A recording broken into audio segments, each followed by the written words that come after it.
La rédaction de Pouvoirs locaux vous propose en audio un extrait de l'article « Sectorisation, différenciation, contractualisation » de Corinne Manson, maître de conférences en droit public à l'Université de Tours, ou une analyse de la loi 3DS.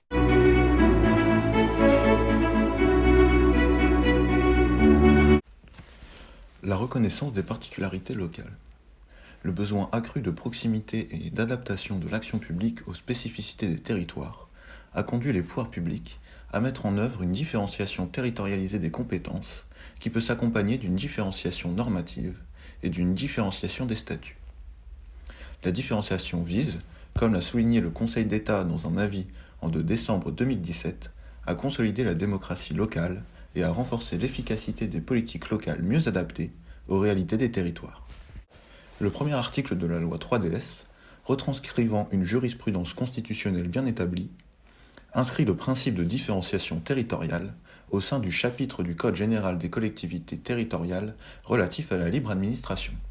Son article 2 étend au département la possibilité de proposer au gouvernement des modifications législatives ou réglementaires qui existaient déjà au bénéfice des départements d'outre-mer et des conseils régionaux.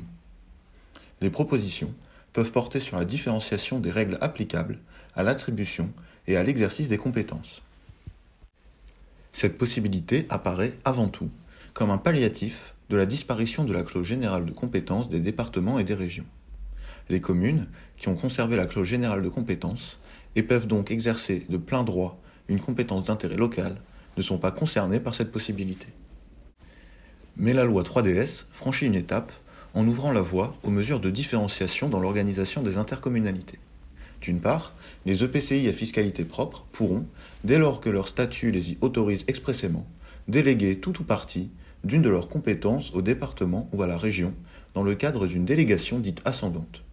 D'autre part, le législateur autorise le transfert de compétences à la carte, c'est-à-dire seulement par certaines des communes membres de l'EPCI, qui pourra être décidé par délibération concordante de l'organe délibérant de l'EPCI et des conseils municipaux se prononçant dans les conditions de majorité qualifiée requises pour la création de l'EPCI. L'intérêt de cette mesure est renforcé par l'élargissement des compétences des EPCI et le changement d'échelle territoriale et vise à permettre la prise en compte des forces, des atouts, des faiblesses des territoires dans une dynamique globale d'alliance territoriale. La reconnaissance des spécificités locales et la prise en compte des aménités territoriales pour une coopération accrue des territoires conduisent au renforcement de la contractualisation.